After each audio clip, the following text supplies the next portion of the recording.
नमो हरिहन्ताणं नमो सिद्धाणं नमो आयर्याणं नमो वज्रायाणं नमो लोये सर्वसाहुणं। पंच परमेष्टि भगवान की जय। जैन धर्म की जय। आज हम सभी जैन धर्म में संथारा या समाधि इस विषय को सुनने के लिए बैठे हैं। इस संसार में जीव की जो यात्रा रही है, इस यात्रा में इस जीव ने अपने ज्ञान से, अपने आत्म तत्व से, अपने चक्षुओं से जो कुछ भी देखा, जो कुछ भी जाना, उन सारे के बीच में, उन सारी स्थितियों के बीच में उसके मन में एक प्रश्न हमेशा रहा। वो प्रश्न ये रहा कि जो मैं देखने वाला हूँ, वो केवल इसी जन्म तक ही हूँ कि आगे भी रहूंगा। मुझे आगे कुछ देखने का, कुछ बोलने का, कुछ सुनने का मौका मिलेगा कि 60-70 साल के बाद ये खत्म हो जाए। जैन धर्म में आने के पहले अपन पहले विज्ञान के पास पहुंचते हैं और विज्ञान से पूछते हैं कि वो संथारा के बारे में, समाधि के बारे में क्या सोचता है। विज्ञान से जब पूछा गया कि मृत्यु क्या है, तो उसने एक लाइन में कहा कि ये जो शरीर है, इसमें एक एनर्जी होती है जो एक सीमा तक उस शरीर में विद्यमान रहेगी, एक शक्ति रहेगी, एक ऊर्जा रहेगी, और थोड़े समय के बाद जब शरीर के पार्ट्स खराब होंगे तो वो शरीर खत्म हो जाएगा और उसी को वो मृत्यु कहेगा। लेकिन इसके अलावा जब हम धार्मिक क्षेत्र में जाते हैं तो संसार के अनेक संप्रदाय अपने अपने अनुसार मृत्यु के अलावा मृत्यु की दूसरी ओर एक पक्ष और कहते हैं, और वो ये कहते हैं कि जीवन केवल इतना नहीं है, इसके बाद भी तू रहेगा, तेरा अस्तित्व रहेगा, जिसको सामान्य भाषा में चतुर्गति भ्रमण या जन्म मरण का होना कहते हैं। साइंस से पूछा गया, विज्ञान से पूछा गया कि पृथ्वी को किसने बनाया, जगत को किसने बनाया, तो विज्ञान ने कहा कि जगत को बनाने वाला न ब्रह्मा है, न विष्णु है, न महेश है, न कोई व्यक्ति है। जगत एक खोज है।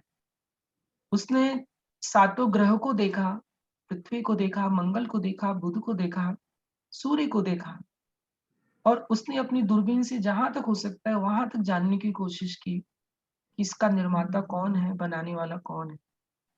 उस खोज में उसने बड़ी बड़ी दूरबीनें भी लगा ली कि देखे तो इसका छोर कहाँ है। लेकिन जहां तक वो जाता गया वहां तक उसे ग्रह ही ग्रह दिखे। जहां तक दूर तक दूरबीन से उसने देखा वहां तक उसे अनंत आकाश ही दिखा। और उस आकाश को देखते हुए विज्ञान ने कहा कि अभी मेरी सीमा इतनी ही है, मैंने इतना ही खोजा है, इतना ही देखा है कि दूर तक आकाश है और कुछ ग्रह हैं, कुछ उल्का पिंड है जो घूम रहे हैं। क्या धरती किसी पर टिकी है? क्या धरती को किसी ने अपने मस्तक पर धारण किया है? तो विज्ञान पुनः कहता है कि नहीं, किसी ने धारण नहीं किया है, ये सूर्य के आगे चक्कर लगा रही है। सातों ग्रह सूर्य के आगे घूम रहे हैं। विज्ञान से फिर पूछा गया, इसे तो किसी ने बनाया होगा ना? तो विज्ञान कहता है कि नहीं, इसे किसी ने नहीं बनाया है। पृथ्वी, मंगल आदि ग्रह सूर्य के टुकड़े होने से बने हैं। सूर्य हीलियम आदि गैसें से बना है। जब पूछा गया हीलियम आदि गैसें कहाँ से आई, तो कहा कि वो तो थी। ये जो वो तो थी, यहाँ पर आकर रुकना पड़ता है कि कुछ ना कुछ तो पहले होगा, यहाँ पर आकर ठहरना होता है। जैसे विज्ञान मानता है कि सृष्टि में कुछ ग्रह, कुछ गैसें, कुछ वायुमंडल अनादिकाल से है, ऐसे जैन संप्रदाय कहता है कि अनादिकाल से 6 प्रकार के द्रव्य है, जिसमें जीव, उद्गल, धर्म, अधर्म, आकाश और काल है। इन 6 द्रव्यों में जीव और पुद्गल 2 द्रव्य ऐसे हैं जो आपस में मिलते हैं और बिछुड़ते हैं। जिसमें जीव द्रव्य, जिसको आप चक्षु से देखते हो, वो शरीर है, वो पुद्गल है, और उसके अंदर विराजित एक आत्मा, चेतन आत्मा है जिसे आप जीव कहते हो। ये जीव इस शरीर में रहते हुए जानने का काम, देखने का काम करता है, जिसे शास्त्रीय भाषा में ज्ञान और दर्शन कहते हैं। जिनेंद्र देव से पूछा गया समूह शरण में कि भगवान, इस जीव की यात्रा कब से है? कल्प सूत्र में, श्वेतांबर ग्रंथ में और दिगंबर ग्रंथ के तत्वार सूत्र जी में एक सूत्र आता है, अनादि संबंधी च। जब से जमीन के अंदर सोना है, तब से मिट्टी से युक्त है। ऐसे संसार में जब से आत्मा है, तब से शरीर से युक्त है। जैसे सोने की कालीमा हटाने पर सोना शुद्ध होता है, ऐसे जिस दिन आत्मा इस शरीर रूपी विकार से दूर होकर अनंत काल के लिए शुद्ध हो जाती है, तभी कहते हैं कि इसने चतुर्गति दुख को दूर करके निर्वाण को पाया है। निर्वाण पाने की विधि जैन संप्रदाय में सबसे बड़ी विधि मानी गई है सुख प्राप्ति की। चतुर्गति में सिवाय दुख के कुछ भी नहीं है। इसी कारण से जैन संप्रदाय में चूंकि वर्तमान काल में मोक्ष नहीं है, इसलिए वर्तमान काल में समाधि और संधारा की विधि है। हे भगवान, जैसे सोना मिटते हुए भी नहीं मिटता, मिट्टी मिटते हुए भी नहीं मिटती, लेकिन मिट्टी से कलश, कलश से घड़ा बनता है, सोने से हार, सोने से अंगूठी बनती है। पर्यायों का बदलना सरल है, लेकिन इन अशुद्ध पर्यायों से पर्यायतीत होना बहुत कठिन है। मनुष्य पर्याय पाई, देव पर्याय पाई, नरक गया, तिर्यंच गया, इसमें कोई खास बात नहीं है। खास बात तब है जब इस पर्यायों से ऊपर उठकर उस अविनाशी परम ब्रह्मा को प्राप्त करना, जिसके बाद चतुर्गति भ्रमण ना हो और अनंत काल तक आत्मा सुख में लीन हो जाए। वो एक अंतिम यात्रा है, और उस अंतिम यात्रा को प्राप्त करने के लिए जैसे कुम्हार को घड़ा बनाने के लिए मिट्टी की जरूरत है, जैसे कारीगर को लकड़ी का कुछ सामान बनाने के लिए औजारों की जरूरत है, ऐसे इस जीव को समाधि करने के लिए उत्तम कुल, उत्तम जाति, उत्तम द्रव्य क्षेत्र काल की जरूरत है। एक नाली में पड़ा हुआ कीड़ा अपने बारे में क्या सोचेगा? सिर्फ इतना ही कि नाली में जो मिला हुआ है उसे खा लो, नाली में घूमकर अपना जीवन यापन कर लो। लेकिन एक उत्तम पर्याय को प्राप्त हुआ जीव अपने अस्तित्व के बारे में सोचता है कि भगवान, मेरा जन्म केवल इस कारण नहीं हुआ है कि मैं पंचेंद्रीय भोगों को भोगूं और उसके बाद पुनः जाके संसार में एक और पर्याय को नष्ट कर दूं। समाधि की शुरुआत कहाँ से है? अगर मैं 12 भावनाओं में जाऊं तो पूरी किताब कहनी पड़ेगी, लेकिन आगाज एक ऐसी स्थान है जहां आत्म तत्व की गहराइयों की चर्चा है। अगर आप रायचंद जी की बात सुने, जो उन्होंने अपूर्व अवसर लिखा है, उसकी 2 पंक्ति बहुत खूबसूरत पंक्ति है, जो हृदय के अंदर चली जाती है। उस पंक्ति में उन्होंने कहा कि अगर बहुत उपसर्ग करता है और कोई चक्रवर्ती आके वंदना करता है, तो दोनों में जो समभाव रखता है, वो समाधि की पहली सीढ़ी को पाता है। बहुत उपसर्ग करने वाला हो, तब भी क्रोधित नहीं होता, और चक्रवर्ती आके नमन करे तो मान नहीं करता। ऐसी स्थिति उस योगी पुरुष की होती है। वही स्थिति को जीता हुआ जीव आखिरी में संथारा को प्राप्त करता है। आगे पंक्ति को बढ़ाते हुए उन्होंने कहा कि और अगर ऊंचा सोचो तो जीवन में दृष्टि कैसी बनाओ कि अगर तुमने जमीन की धूल कण को देखा हो, रज कण को देखा हो, और एक तरफ विमानवासी देव के वैभव को देखा हो, और जब दोनों को देखने के बाद तुमको दोनों पुद्गल की ही पर्याय दिखे, तो समझ लेना कि तो अब योगी बन गया है। अब तो संसारी नहीं रहा, तो सिद्धालय में जाने का अपना रास्ता चुन चुका है। जीवन समत्व का मार्ग है, जीवन शांति का मार्ग है। समुद्र की लहरें कभी ऊपर जाएगी, कभी नीचे आएगी। योगी पुरुष दोनों को देखकर उसके स्वभाव को देखेगा कि समुद्र का उठना, समुद्र का गिरना इसका स्वभाव है। ऐसे हे जीव, गृहस्थी में रहते हुए, साधु संग में रहते हुए, व्यापार में रहते हुए, लोगों से मिलते हुए, लोगों को सुनते हुए, अपने आत्मस्थ परिणामों को न राग में लेना, न द्वेष में लेना, और अपने जीवन को शांत भाव से गुजारना, ये समाधि की सबसे सरल प्रक्रिया है। बहुत दूर जाने से पहले, बहुत खोज करने से पहले इस बात की खोज करना जरूरी है कि अंदर में उठने वाले ये परिणाम हमें सुख दे रहे हैं कि दुख दे रहे हैं। एक योगी अपने जीवन में योगी क्यों बनता है? बाहर में योगों को चलाते-चलाते कभी मन से, कभी वचन से, कभी काया से इतने हर्ष विषाद में गोते खाता है कि लगता है कि जीवन में सिर्फ राग और द्वेष ही किया। अब एक ऐसे मार्ग में चलें, जिस मार्ग में चलते हुए ना हर्ष को स्थान हो, ना द्वेष को स्थान हो, ना पीड़ा को स्थान हो और आत्मा उसी स्थिति में पहुँच जाए, जहाँ पर अनंत काल के लिए दुःख का अंत हो जाए। जैन धर्म में सामान्य रूप से संथारा श्वेतांबर शब्दावली में आता है और समाधि शब्द दिगंबर शब्दावली में आता है। समाधि जिसकी अधि, बुद्धि, मति सम हो गई है, वो समाधि है। और संथारा में विधि पूर्वक शरीर को कृश करते हुए अपने आत्म परिणामों को शांत रखना संथारा है। दोनों पर्यायार्थिक नय के भेद हैं, लेकिन दोनों एक है। इसीलिए उस विषय में प्रवेश करने से पहले 4 शब्द को समझना है। जन्म, मरण, मोक्ष और समाधि। जन्म जिसका हुआ है, नियम से मरेगा। जिसका मरण हुआ है, नियम से जन्म लेगा। लेकिन जो जन्म और मरण से चूक चुका है, अतीत हो चुका है, वो मोक्ष को पाएगा। और जो इस जन्म में मोक्ष को नहीं पाता है और जन्म और मरण का अंत करना चाहता है, तो इस पंचम काल में एकमात्र उपाय संथारा है। इसने प्रश्न पूछा कि भगवान, पूरा जीवन भर का किया धरा एक तरफ और अंत में समाधि एक तरफ, क्या आखिरी के उस एक पल का इतना महत्व है क्या, जिसके कारण जीव बहुत जल्दी मोक्ष को पा ले? जैन शास्त्रों में कहा, आखिरी समय में जीवन भर में किया हुआ एक तरफ कीजिए। अगर आखिरी समय में आपके कर्ण में जिन स्मरण के शब्द आ जाएं, आपकी आंखों के सामने जिन देव आ जाएं और अंत समय में उस अद्वैत आत्मा की दर्शन हो जाए, तो समझ लेना तुमने समाधि के मार्ग में समाधि के फल को पा लिया है। क्या है समाधि? वस्तु का त्याग समाधि नहीं है, लेकिन वस्तु के त्याग के बिना भी समाधि नहीं। ये 2 शब्द उभयवाचक शब्द है।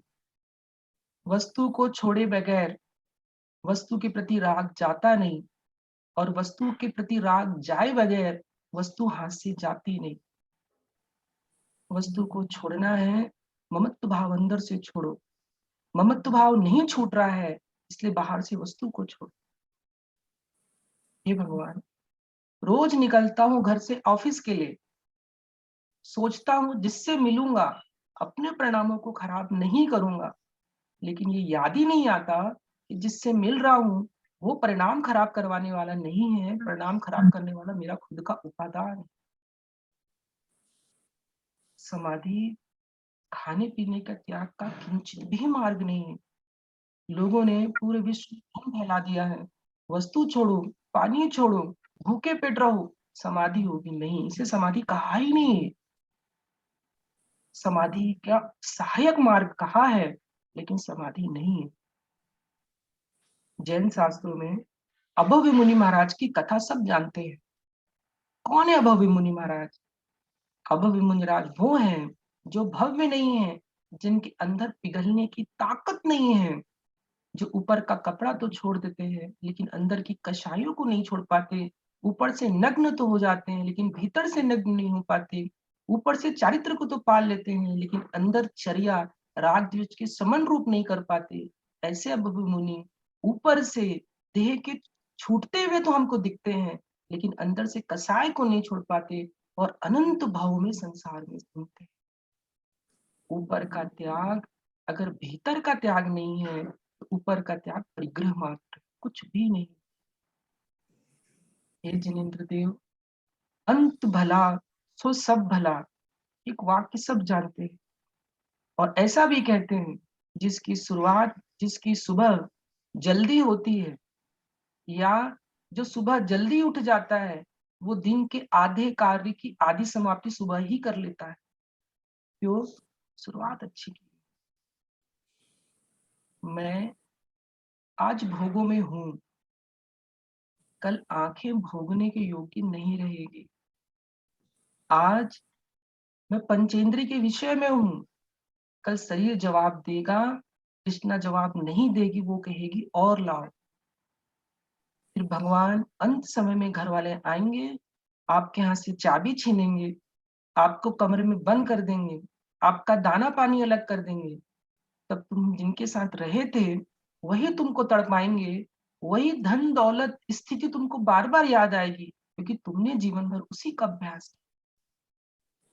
अंत में वही सफल हो पाता है घोड़ा जिसने जीवन भर कई बार दौड़ते दौड़ते कई बार गिरा हो, दौड़ते दौड़ते कई बार हार गया हो, लेकिन एक दिन वही घोड़ा आखिरी में सफल होता है। हे माँ, तू रोटी बनाने गई, तेरी पहली रोटी, तेरा पहला डोसा खराब बन गया, तो क्या तू हिम्मत हार के वापिस आ गई क्या?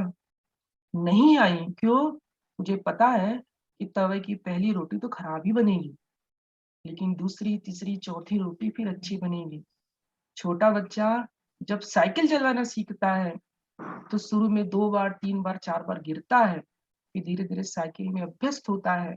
ऐसे ही जीव संहारा नाम से डर मत, तो केवल इस बात को सोच कि जैसे लोग अपना जन्म महोत्सव मनाते हैं, मुझे एक बार अपना मृत्यु का भी महोत्सव मनाना है। मृत्यु का महोत्सव कैसे बनेगा? एक जन्म गया कोई बात नहीं, 2 जन्म गया कोई बात नहीं, वो दिन कब आएगा भगवान, जब अंत समय में मैं अपनी शरीर से अपनी आत्मा को निकलते हुए देखूंगा। इस शब्द को मैंने बोल तो दिया है, लेकिन इस शब्द में विचार अगर आप करो, कितने करोड़ों अरबों में जीव होते होंगे जो अपने शरीर से अपने आप को निकलते हुए देखते होंगे। अपनी धड़कनों को निकलते हुए देखना, यही समाधि की सबसे बड़ी विधि है। मैं जा रहा हूँ, जा रहा हूँ, जा रहा हूँ, रो रहे हो, कुसमाधि है। मैं जा रहा हूँ, नवीन पर्याय लेने जा रहा हूँ, इसका मुझे खुशी है। ये तड़पन नहीं है, ये अगली पर्याय के लिए पूर्व पर्याय का महोत्सव है कि अब मैं शांत परिणामों से विदाई ले रहा हूँ, क्योंकि नवीन शरीर धारण करने जा रहा हूँ। कपड़ा पुराना हो गया है, अब नए कपड़े की ओर पैर चलने ले जा रहा हूँ। ये समाधि के लिए एक सहज शुरुआत है। आखिरी में सब छुड़वा देते हैं, गद्दी से नीचे उतार देते हैं, धन दौलत को अलग करवा देते हैं, त्याग करने बोलते हैं। सारे लोगों ने डरा डरा के समाधि नाम से चिढ़ पैदा करवा दी। कुछ नहीं समाधि, जीवन भर का किया हुआ अभ्यास सहज भाव में जो देह को छुड़वाने में सहायक बने, वही समाधि। हे भगवान, जन्म मरण देह का है कि आत्मा का है? जन्म मरण देह का है कि आत्मा का है? क्या आत्मा नहीं मरती कि आत्मा मरती है? सामान्य परिभाषा में ऐसा ही कहते हैं, आत्मा नहीं मरती, मरने वाला शरीर है। लेकिन आपको एक विवक्षा में नहीं बता रहा हूं आज, शरीर कभी नहीं मरते हैं, मरती तो आत्मा ही है। जो मैंने बोला है उसको फिर से कहता हूँ, शरीर नहीं मरता है, मरती आत्मा ही है। अगर आपने कहा कि शरीर मरता है, तो आपको ये मानना पड़ेगा कि कभी शरीर भी जीता था। न्याय का शब्द है। आपने कहा कि शरीर मरा है, तो आपको ये मानना पड़ेगा कि शरीर भी कभी जीता था।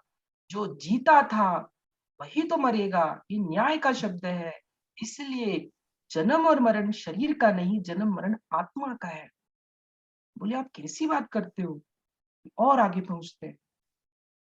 हे भगवान, एक मनुष्य पर्याय में टिकी हुई आत्मा अपनी मनुष्य पर्याय के साथ जिन भावों के साथ वो जी रही थी, मनुष्य पर्याय के अंत के साथ उस मनुष्य पर्याय में होने वाले भावों का अंत हुआ है, इसलिए उस आत्मा का मरण हुआ है।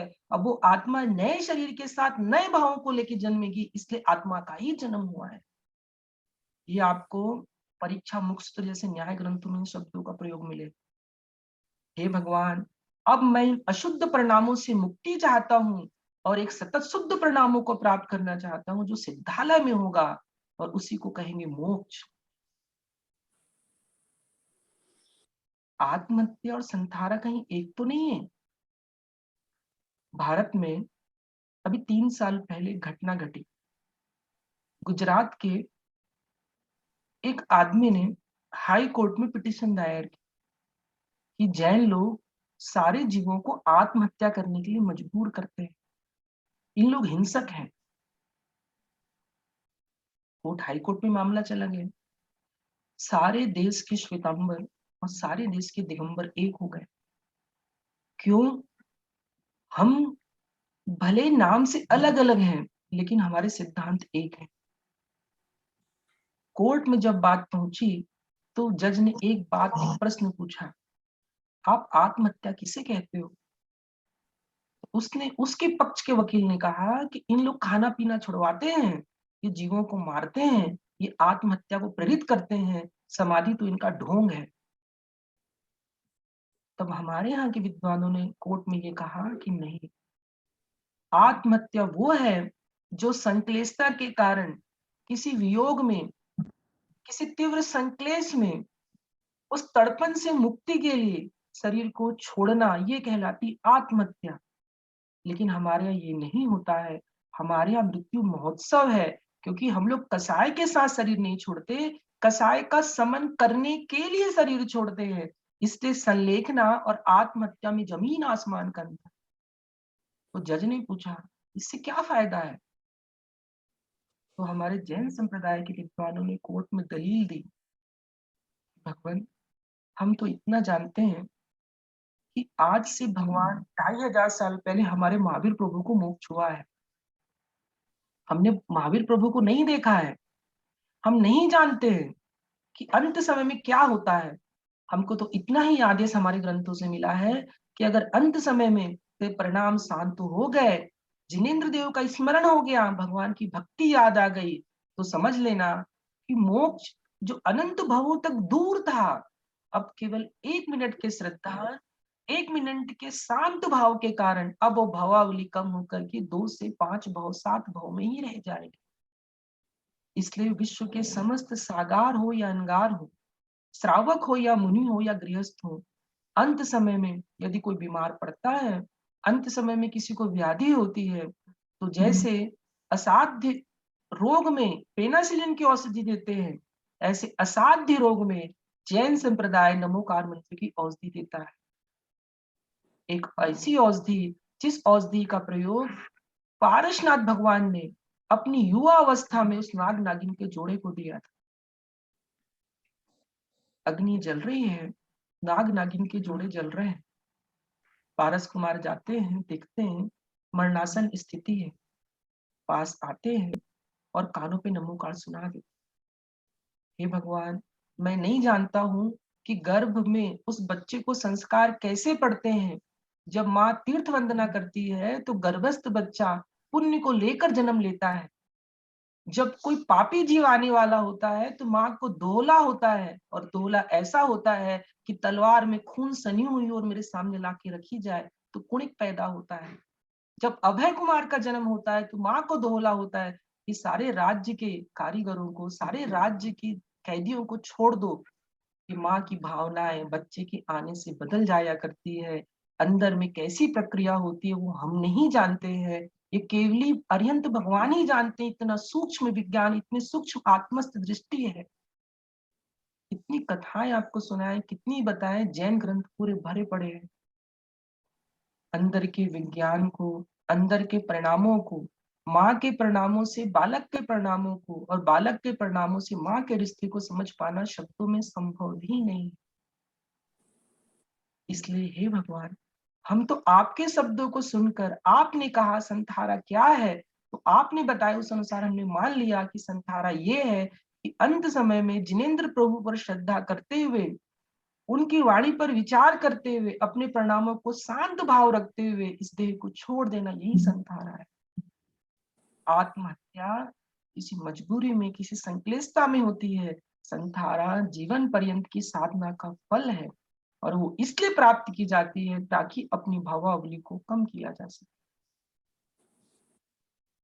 जंगल में आप खड़े हो, जंगल में आप खड़े हो, वहां कोई शेर आ गया, आपने कहा मैं तो जवान हूँ, मैं समाधि कैसे करूँ? तो जिनेंद्र भगवान वहाँ कहते हैं, कुछ नहीं करना है। समाधि के 2 भेद बताए। एक भेद वो जो अचानक आकर प्रकट मृत्यु के दरवाजे खटखटाता हो वो भेद, और एक भेद वो जिसमें शरीर शांत रहता है, आप पूरा विधि पूर्वक उस शरीर को छोड़ सकते हैं। मैं जंगल गया घूमने, शेर सामने आके खड़ा है, मैं क्या करूं? भगवान ने कहा, अब तेरे पास रक्षा का कोई उपाय नहीं। अपने आत्म प्रणाम को निहार और ये देख कि इस संसार में जिस शरीर को शेर खाएगा, उसके साथ अनंत बार तू रह चुका है। अब भागेगा तो संक्लिष्टता में मरेगा। अब भाग मत। अब ये सोच ले कि 5 मिनट का दर्द होगा, लेकिन परिणामों को खराब नहीं करूंगा। इसको कहेंगे, ये जो संथारा है, ये असामयिक अकाल होने वाला संथारा है। इसकी भी जैन धर्म में अनुमति है। ट्रेन का एक्सीडेंट हो गया है, हवाई जहाज का एक्सीडेंट हो गया है, एकाएक कोई तलवार लेके खड़ा है, जीव क्या करे? कोई भूत प्रेत दिख गया है, जीव क्या करे? एक ही शरण है जैन धर्म, चत्तारि शरणम प्रवक्ष्यामि। भगवान 4 ही शरण है। अर्यन्ते शरणम, साहू शरणम, केवली पड़ी धर्म शरणम। हे भगवान, और कोई शरण नहीं है। इस शरण को प्राप्त करते हुए जीव जितने प्रकार के बाह्य वस्तु और अंतरंग की उपाधियां, इसका त्याग करते हुए देह को छोड़े। ये भी संधारा की विधि। लेकिन जिनकी आयु पूरी है, प्राचीन काल में अपने हाथों को दिखाकर योगी लोग साधु समाधि लिया करते थे। हाथों की रेखाओं से देखते थे, पूछते थे कि भगवान मेरी आयु कितनी है। उस हिसाब से आखिर में वस्तुओं का त्याग करना चालू करते थे। इसलिए 4 प्रकार के आश्रम में वानप्रस्थ आश्रम जो होता था, उसमें सारी विधियां बताई जाती। समय बढ़ता जाता है, अपन निर्णय नहीं कर पाते। भोगवा का काल इतना बड़ा होता है कि जीव को याद ही नहीं आता कि इंद्रियां भी खराब हो रही है, समय भी जा रहा है, और अल्प समय में एकाएक अगर चले गए तो भगवान के स्मरण के बिना ही चले जाएंगे। हे योगी, तेरा पूरा अभ्यास केवल इसी बात पर टिका है कि अंत में तेरे को जिनेंद्र देव, आपके आत्म तत्व और भगवान की देशना याद आती है कि नहीं आती? हे साधु, तू साधु क्यों बना है? लोक पूजा, संस्तर, संघ सम्मिलन, साधुओं का मिलना, ये पूरे पूरे विज्ञापन, ये सब समाधि के कोई भी कारण नहीं। इसलिए पूजाओं में लिखा है कि हे साधु, अगर आम है और आम का छिलका तुमने उतारा है, तो हे युवक, तूने ऊपर के कपड़े को उतारा है। जैसे आम को उतारने के बाद गूदा हाथ में लगता है, तो गूदे को खाने के बाद कहता है कि मीठा है। ऐसे हे योगी, जब तू कपड़े को बाहर फेंकता है और चौके में जाते ही तेरी पूजा चालू होती है कि मुनिराज आ गए पूजा करो, तो जैसे वो गुदा को खा के आनंद ले रहा था, तो कपड़े उतरने के बाद अपने यश में आनंद ले रहा है। लेकिन तू भूल गया है कि आम के गूदे में कुछ नहीं होता। आम की गुठली के अंदर जो मृगी है, जिससे दवाई बनती है, वो आम का सबसे बड़ा फल होता है। हे योगी, हे श्रावक, धर्म के कार्य में लगते हुए अपने आखिरी लक्ष्य को नहीं भूलना। ऊपर की प्रशंसा, ऊपर का नाम, ऊपर का वैभव, ऊपर का भोग थोड़े काल तक रहने वाला है। अंत में भगवान न करे कि अस्पताल में जाए, ऐसा ना हो कि आसपास कोई नमोका सुनाने वाला ना हो। भगवान, ये दिन उन्हीं के आते हैं जिनके जीवन में धर्माचरण भीतर से नहीं होता है। निश्चित मानिए आप। हे भगवान, अगर मैं अंत को देखूं तो आज चिंता है, और आज अगर मजा लेता हूं तो अंत बुरा है। वही विद्यार्थी आसानी से पेपर को 3 घंटे में लिख पाता है, शांत चित्त होके लिख पाता है, और क्लास में फर्स्ट भी आ जाता है, जिसने बराबर प्रतिदिन साल भर अभ्यास किया है। वही घोड़ा जीत पाता है जो प्रतिदिन अभ्यास करता है। हे जीव, हे श्रावक और हे साधु, तू यश में, नाम में, ख्याति में, पैसे में, भोग में, इसमें इतना लिप्त मत होना कि अंत में तेरे परिणाम किसी की चिंता में, किसी भोगों के पूरा ना होने में चले जाए और तू इस मनुष्य पर्याय की सार्थकता को भूल जाए। आगम ग्रंथ में ऐसे-ऐसे वाक्यों का प्रयोग है। पंचम काल की काली रात्रि है। काली रात में बहुत सारे चील घूम रहे हैं। जीव ऊपर देख के डर रहा है। ऊपर से देव ऊपर से आके कहते हैं कि घबरा मत, इस काली रात को निकल जाने दे, क्योंकि सुबह जो सुप्रभात होगी उस काल में हर तक रत्न नहीं बरसेंगे। पंचम काल की काली रात्रि है, 60-70 साल का काल है, शांत चित्त होके निकाल दो। इसके बाद पुनः जब चौथा काल आएगा वो अपना दिन होगा। क्यों? इस काली रात्रि में जो इस जन्म का अभ्यास होगा धर्म का, ये अपन को भगवान बनाए। इसीलिए अगर आप संधारा के विषय में जा रहे हैं तो उसकी सारी विधि, उसके सारे भेद और जिनेंद्र देव का स्मरण और जिनवाणी के शब्द, इसको इतना सुनो, इतना सुनो, इतना सुनो कि अंत समय में जब कोई पानी पिलाने वाला ना आए तो हम भगवान की वाणी को पी कर ही चले जाए। एक उदाहरण आता है आगम में कि बुजुर्ग माँ बाप अपने बच्चों के लिए क्या करें। क्या बच्चों को अपने पैसे दे दे कि बुजुर्ग माँ बाप अपने पैसे अपने पास रखें, बच्चे को ना दे। ग्रंथों में लिखा है, नीतिकारों ने लिखा है, तो उन्होंने एक शब्द का प्रयोग किया कि बोले बुद्धिमान माँ बाप वो होते हैं जो अपने जीते जी अपने धन को बच्चों को नहीं देते। बोले क्यों?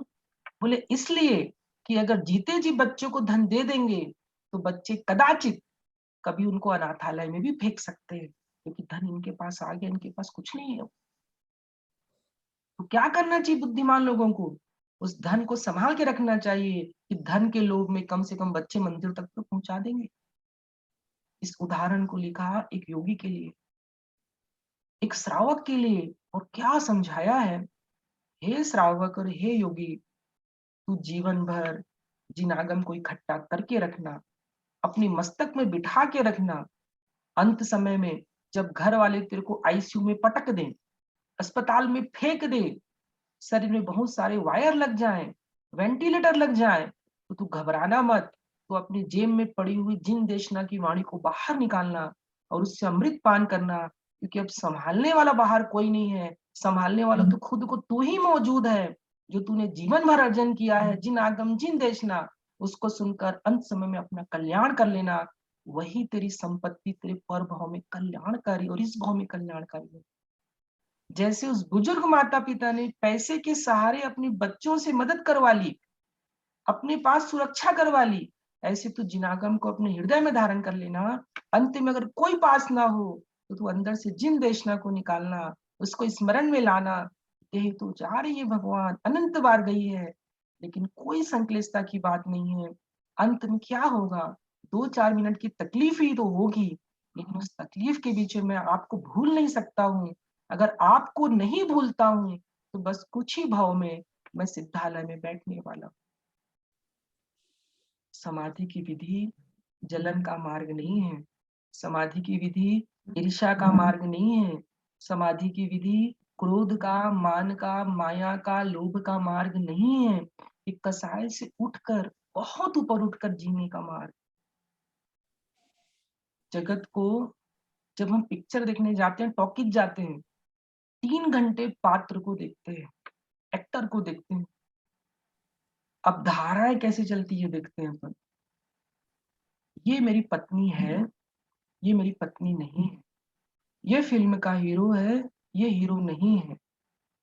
ये सारे कॉन्सेप्ट 3 घंटे में क्लियर होते हैं। क्यों? जानता है जीव कि ये केवल नाटक के पात्र हैं, केवल पात्र। जैसे 3 घंटे होंगे, मैं बाहर आऊंगा, ये सब भ्रमजाल मिट जाएगा, मैं अपने वास्तविक जीवन में आ जाऊंगा। इष्टोपदेश में इस बात को 5वीं सदी में पूज्यपाद स्वामी कहते हैं, आध्यात्म के बहुत बड़े गुरु।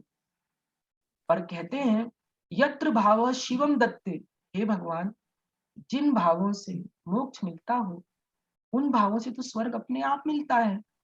और आगे जाकर कहते हैं दिग्देशेभ्य खगैत्य संवसन्ति नगे नगे, अलग अलग दिशाओं से आकर बहुत सारे पक्षी एक पेड़ पर बैठते हैं, रात में रैन बसेरा करते हैं और सुबह होते ही अपनी अपनी दिशाओं में उड़ जाते हैं। ऐसे एक परिवार में अलग अलग गतियों से आकर जीव रुकते हैं, अपने अपने कर्म करके अपनी अपनी गतियों में चले जाते हैं। इसमें कोई बड़ी बात नहीं है।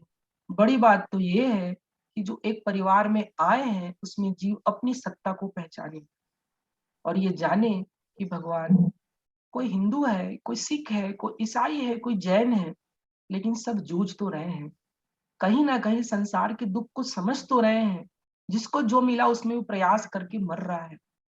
तो मैं जब जिन शासन में पैदा हुआ हूँ, जिनेन्द्र देव का पोता बन के मैं आया हूँ, भगवान महावीर का वंशज बन के जब मैं आया हूँ, तो उनकी बातों की कद्र करना, उनकी बातों को समझना और विधि पूर्वक उनके बताए हुए मार्ग पर चलना, यही मेरे लिए गौरव की बात होगी। और संथारा की समस्त प्रक्रियाओं को पकड़ना, दिमाग में धारण करना, सिर्फ इसलिए कि वो दिन सबका आने वाला है। रोज 5 मिनट अगर आदमी इस बारे में सोच ले कि बस इस 1 घंटे बाद ही मुझे जाना है, तो इस 1 घंटे में जो परिणाम होंगे ना, वही परिणाम आपकी अगली गति को डिसाइड करेंगे। आज के भोग के काल में मृत्यु होने के पहले का 1 घंटा किसी को याद नहीं आता। लेकिन जीव अगर 5 मिनट 24 घंटे में एक बार इसको सोच ले कि वो घड़ी मेरी आने वाली है, तो आप निश्चित मानिए कि अंत समय में वो जो 1 घंटा रहेगा ना, वो तकलीफ नहीं देगा।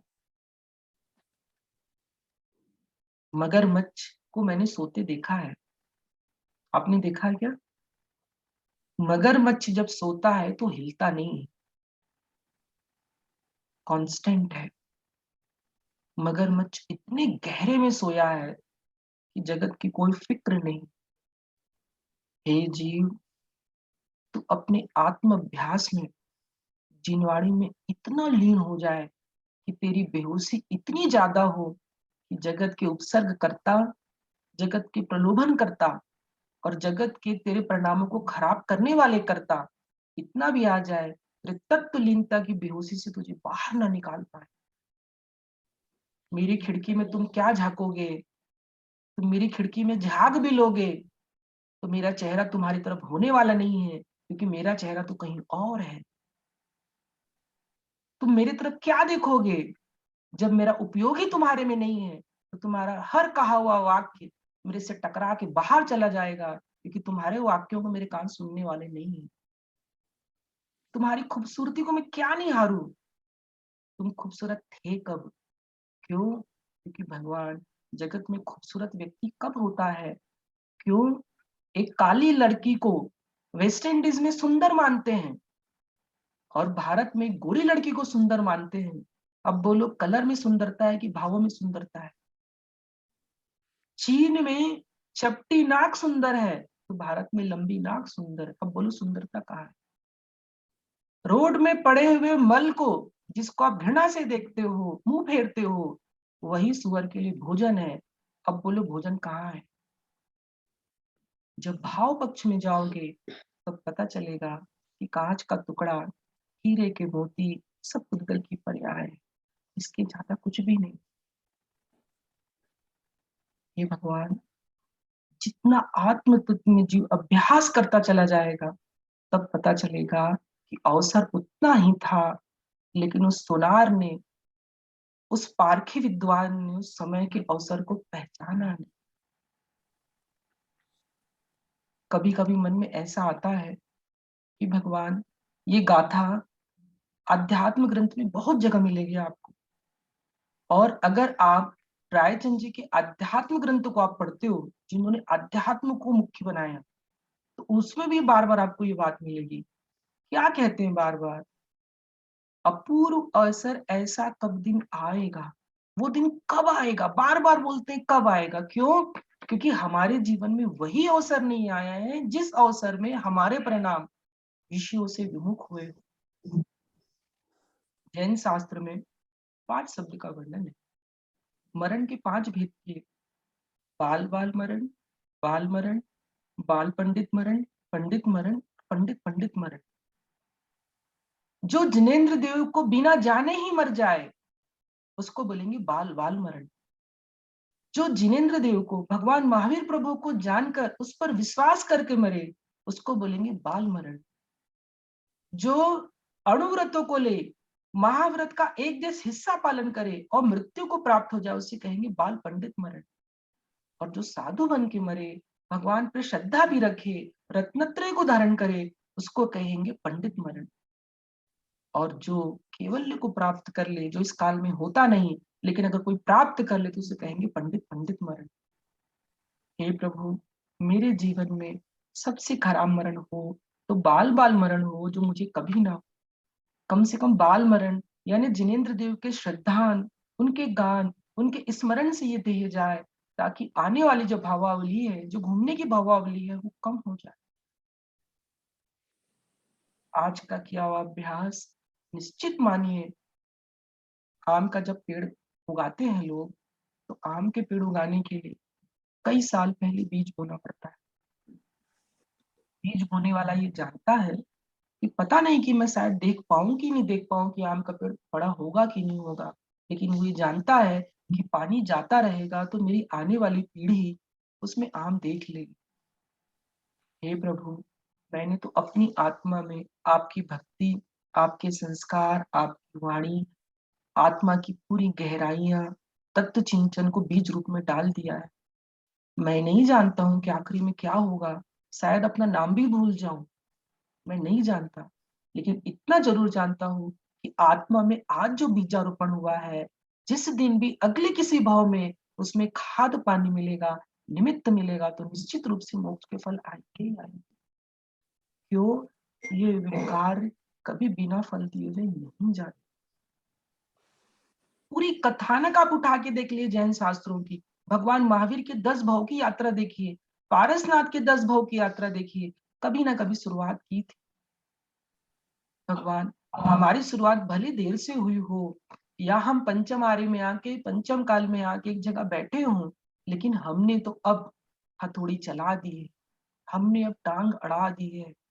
अब हमें कोई नहीं रोक सकता अपनी सत्ता को पाने के लिए, हमें कोई नहीं रोक सकता मोक्ष जाने के लिए। क्यों? क्योंकि अब हमने अपने उपादान को, अपने आत्म स्वरूप को जान लिया। जैन शास्त्र में अंत में, उदाहरण के लिए, सोने की जब अंगूठी को चमकाते हैं, तो आखिरी में जब फिनिशिंग टच देते हैं, तब वहां मोतियों को, उसकी कलाकृति को बहुत बारीकी से संजोते हैं। उसी के कारण उस अंगूठी की कीमत मिलती है।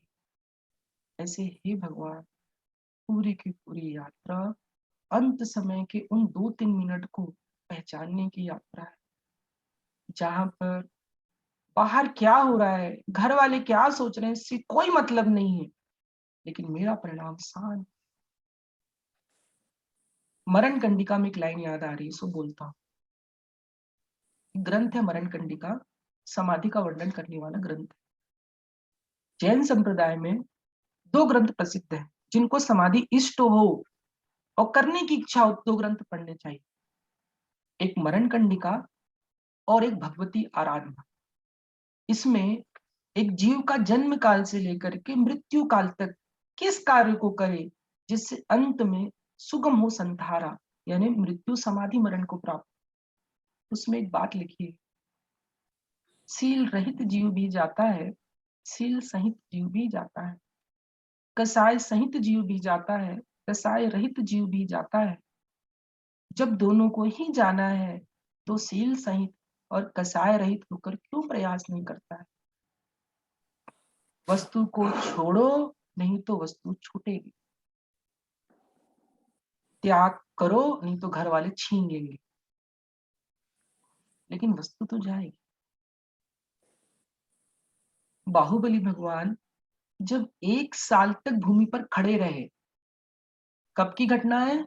बाहुबली और भरतेश में जब युद्ध हुआ, जल थल मल्ल युद्ध हुआ, जब दोनों में युद्ध हुआ और बाहुबली को वैराग आ गया, दीक्षा ले ली और 1 साल तक खड़े रहे भूमि पर, फिर भी मोक्ष नहीं हो रहा है, तो भरतेश जाके समुद्र में एक ही तो प्रश्न पूछते हैं कि भगवान, मेरा भाई मेरे कारण दीक्षित हो गया, दीक्षित होने के बाद भी अब इनको कैवल्य क्यों नहीं हो रहा है, केवल ज्ञान क्यों नहीं हो रहा है? तो समय शरण में भगवान कहते हैं कि हे भरतेश, इसमें कारण तू ही तो है। बस भगवान इतना ही कहते हैं और भरतेश समो शरण से नीचे आते हैं और सीधा भगवान के चरणों में जाकर कहते हैं एक ही लाइन कि भगवान, मुझे समझ में आ गया कि आपको कैवल्य क्यों नहीं हो रहा है। आप अपने मन के विकल्प को दूर करो कि आप मेरी भूमि में खड़े हो। ये वसुधा काहू की ना भई, आज तक की जमीन किसकी हुई है। बस इतना ही सुनते हैं भरतेश बाहुबली और तुरंत श्रेणी आरोहण करते हैं और केवल ज्ञान हो जाता है। समाधि की प्राप्ति किसी वस्तु के अटकने में नहीं है। जो मन में वस्तु अटकी वो समाधि को रोकेगी। आज तक किसी भी आदमी ने जमीन खरीदी ही नहीं है। आज तक किसी भी आदमी ने जमीन बेची ही नहीं है। ऐसा क्यों कहते हैं? ऐसा इसलिए कहते हैं कि जितने लोग जमीन खरीदने वाले थे, जितने लोग जमीन बेचने वाले थे, वो सारे काल कलवित हो गए। सारे अपनी अपनी गतियों में चले गए। जमीन आज भी वही है। जिस जमीन के लिए तुम सगे भाई से लड़ रहे हो, समाज में लड़ रहे हो, वो जमीन ने कभी नहीं कहा, उस वस्तु ने कभी नहीं कहा, उस भूमि ने कभी नहीं कहा कि अमुक व्यक्ति मेरा पति है और तुम भूपति भूपति कह के चले गए। मैं भूपति हूँ। इतने उदाहरण आगम में केवल एकमात्र कारण से दिए जाते हैं कि संलेखना उसी की होगी जो वस्तुओं के प्रति ममत्व को छोड़ेगा। ऊपर वाले की लाठी में आवाज नहीं होती और कफन के जेब नहीं होते। इस वाक्य को सुनने के बाद इससे शिक्षा लेने की ज्यादा जरूरत है। चाहे वो सिकंदर हो या कोई और हो, वस्तु को कोई लेके नहीं गया। और जब ऊपर वाले की लाठी चलती है तो आपके बुरे किए हुए कृत्य का फल आपके परिवार और आपको खुद को सामने दिखता है। आंखों के दो प्रयोग बताए, एक विषय भोग के लिए और एक योग के लिए। जो भगवान की छाती को, आंखों को, मस्तक को देखता है, वो भगवान के सामने कसाय रहित होने के अभ्यास में कसाय रहित होकर भगवान बनता है। और जो अन्य स्थानों में विषय भोग आदि के लिए प्रयुक्त होते हैं, उसके फल कुछ और होते हैं। हे भगवान, समाधि, संथारा, आत्महत्या, जन्म और मरण, इस 5 शब्दावली को समझे बगैर जीव की पूरी धार्मिक क्रियाएं एक प्रकार से जीरो फल को देने वाली। आप विचार करो, अगर आपको डॉक्टर ने कह दिया हो कि आपको कैंसर हो गया है और आप सिर्फ 1 साल के मेहमान हो, अभी आप मेरे को ये बताओ, इस 1 साल में, इस 24 घंटे में, एक दिन के आप कितनी बार अपनी मौत के बारे में सोचोगे, ये बताओ। तो प्रति पल प्रति क्षण बार बार अंदर पिंच करेगा कि 360 दिन बचे हैं, 240 दिन बचे हैं, जाना है। और उस समय सिर्फ एक ही चीज काम आती है और दिमाग लगा के जीव यही कहता है कि मेरी पूरी संपत्ति ले लो, लेकिन मेरे 1 साल को बढ़ा के 20-25 साल कर। जब तक डर पैदा नहीं होता है तब तक धर्म नहीं आता है। तो डर कौन सा? इस जीवन के महत्व का डर, कि जीवन का महत्व क्या है, वो छूट ना जाए। उस और अगर जीव नहीं सोचता है तो जीवन तो जा ही रहा है। जब पीछे पलट कर देखूं भगवान, तो मेरी आंखों से ये दिखे कि मैंने किसी के आगे कांटे नहीं बिछाए थे।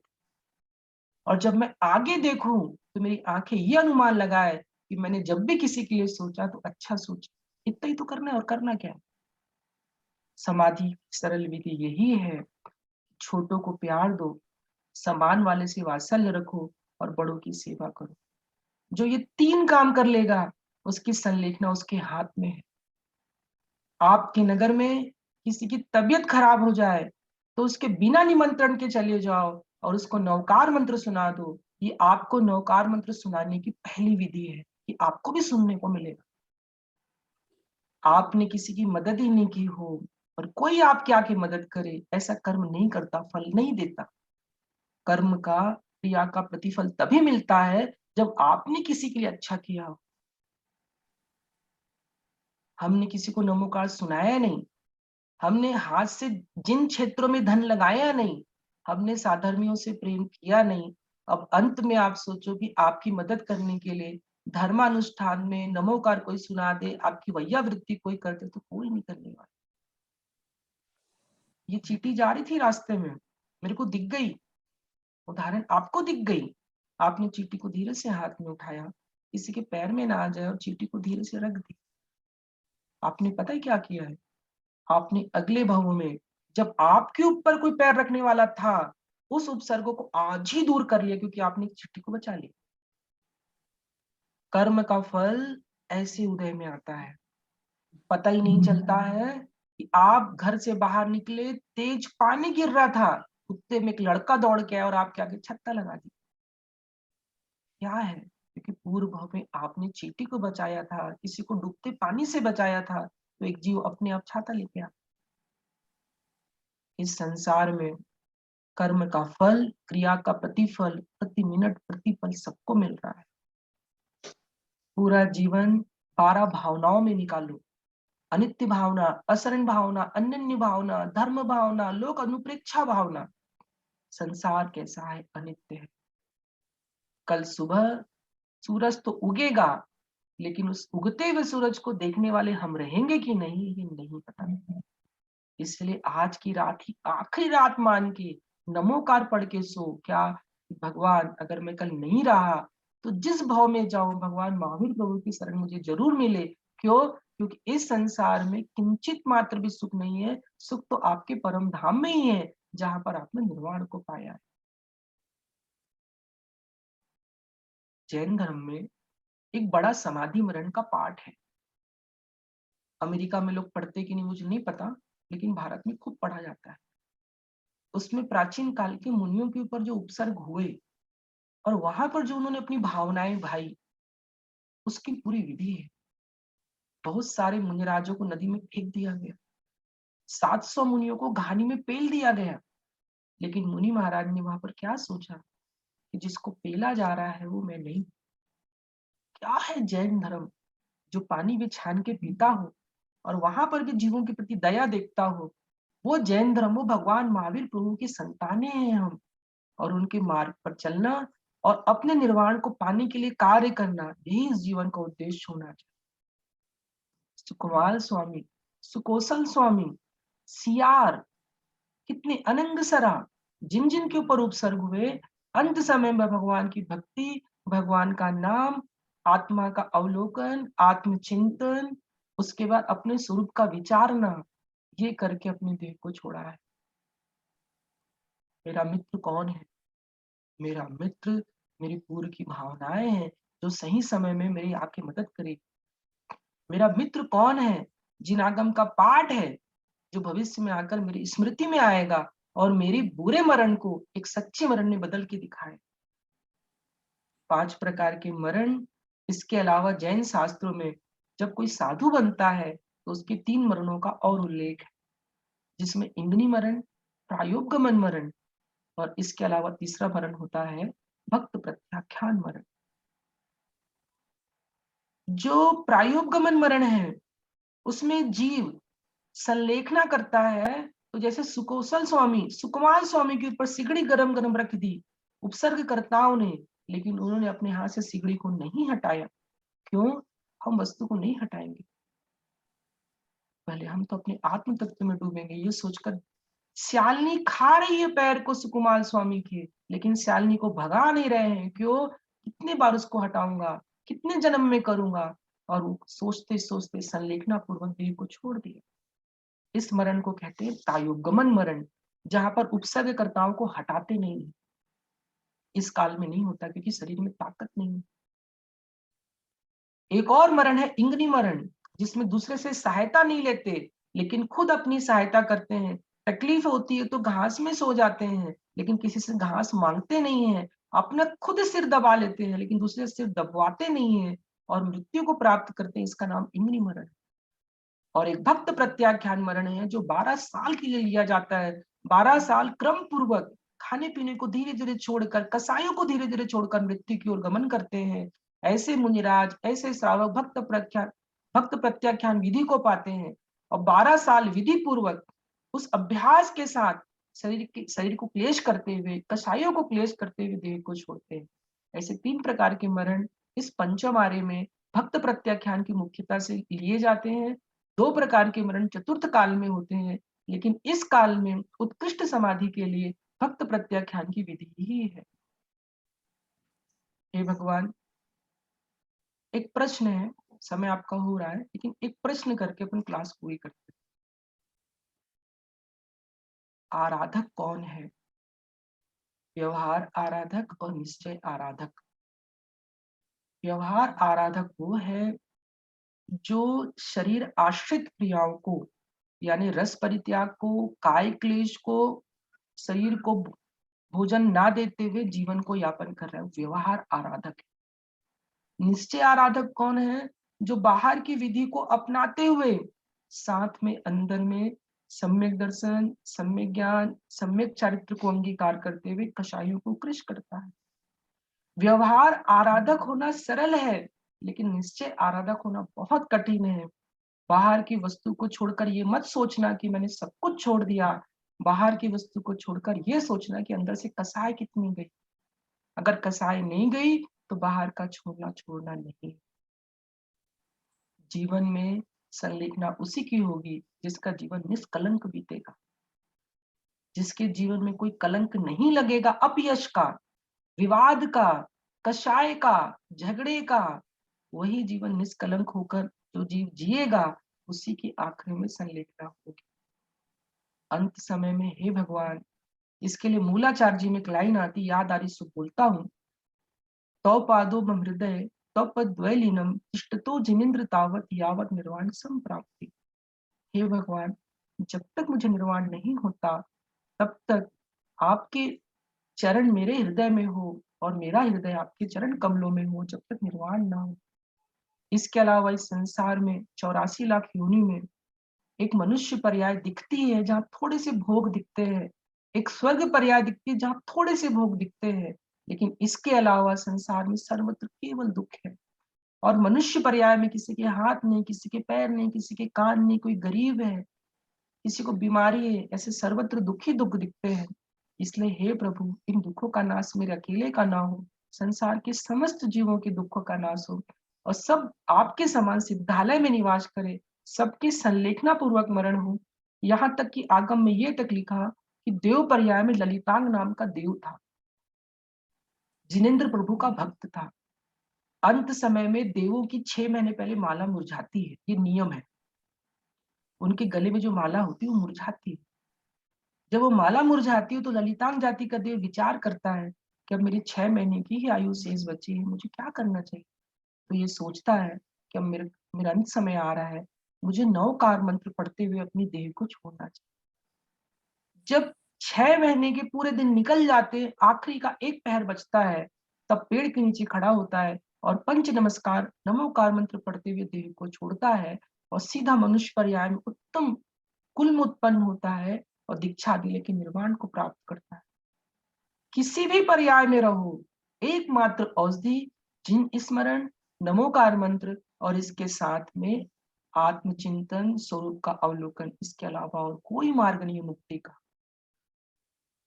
आंखें थकेगी, जीव थकेगा, थकेंगे दोनों, क्योंकि दोनों कर्माश्रित है। हे भगवान, मेरी वो दशा हो जहां आंखों के बिना ही 3 लोग दिखे। मैं अब आंखों से देखना नहीं चाहता, आंखें थकती है, पलक थकती है। इसलिए जिनेन्द्र देव ने कहा, केवल अवस्था में आंखें तो है, लेकिन चक्षु दर्शनोपयोग न होने से भगवान बिना आंखों के ही 3 लोग को देखते हैं। अब मुझे 3 लोगों को देखने के लिए, सुखों को लेने के लिए किसी इंद्र की जरूरत नहीं है। वो स्थिति भगवान मेरी प्रकट हो जाए, और वो स्थिति तभी प्रकट होगी जब आप समाधि की संधारा की विधि को समझेंगे। संधारा के बहुत भेद है, बहुत विधि है। कभी और मौका मिलेगा तो बहुत सारे भेदों की और चर्चा करेंगे, लेकिन समाधि का सरल उपाय यही है कि जीवन को शांत चित्त होकर निकालना है, सबके प्रति अच्छी भावना रखना है, बड़ों का सम्मान रखना है, वृद्धों की सेवा करनी है। और यही कारण कार्य व्यवस्था में बुढ़ापे में आपकी सहायता कराएगा, आपको नमोकार के पास पहुंचाएगा, आपको आत्मावलोकन के पास पहुंचाएगा, और शांत पूर्वक आप इस देह को छोड़ पाओगे। और बहुत ही जल्दी हम सब एक साथ मिलकर सिद्धालय में विराजमान होंगे और सबके जीवन में आखिरी समय में दिन स्मरण हो, इसी भावना के साथ भगवान महावीर स्वामी की जय। बहुत बहुत बहुत धन्यवाद हरीश जी। और अति अति सुंदर आपने समाधि मरण समझाया और बहुत बहुत आनंद आया और बहुत सहज भी है यदि हम रोज करें तो। श्रीमद जी ने पत्रांग नंबर 7 और 2 में अच्छा विस्तार लिखा है कि जो विधि करना है वो जरूर से कर लो, बल्कि अंत में तत्व का निर्णय करके ही मरना है। और इसके लिए हम रोज 36 माला करते हैं समाधि मरण की, उनकी बताई हुई कि ये करो करो करो और अंत में ये आपको काम आएगा आएगा और आएगा। और यदि ये मनुष्य